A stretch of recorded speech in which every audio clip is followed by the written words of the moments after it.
An admission this evening from Prime Minister Andrew Holness that many of the nation's roads are not engineered roads.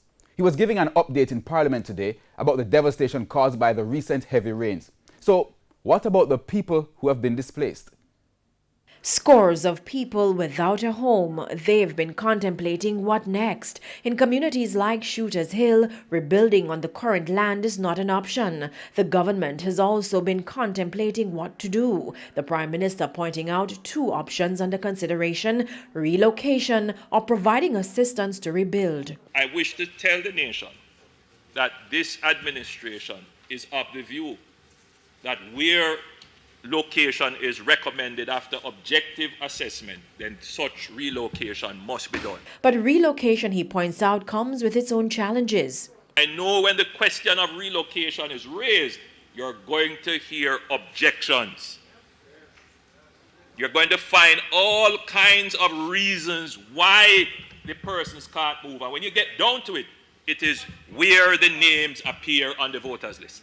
An assessment of the damage caused by this latest bout of rain is continuing. The Prime Minister says 206 roads have been impacted. This is an increase from the 80 which were damaged during the October rains. 23 of the over 200 roads remain impassable, like this one in Gordon Town. Mr. Holness says this road in particular presents a major issue at this time because of where it is situated. Road sits atop a river channel that is some 80 meters, that is about 262 feet.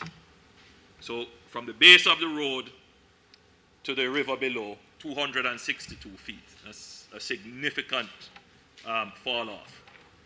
But that's the other complication, is that there is an embankment on the other side of the road that is about 20 meters or about 60 feet high, which is also unstable. Engineers, he says, are working on a plan. On the question of why much of the country's road network is damaged easily after a shower of rain, Vast majority of our roads were never engineered roads, meaning that they weren't built to any engineering specification. They weren't planned roads. The Gordon Road, for example, emerged because it was first a pathway, a track, horse and buggy, leading to plantation, coffee plantations that were in the area. It then obviously became the main pathway, and then people settled in the area. Our governments came, put the asphalt on it, and there you have your roads. And this is repeated all over Jamaica. Take a point, the other puzzling, why have we built roads close to the sea?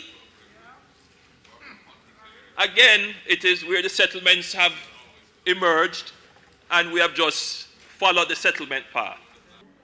Mr. Holness assured the roads which have been impacted by the rain will get attention. But noting more rain in the forecast, he says work will not begin until after.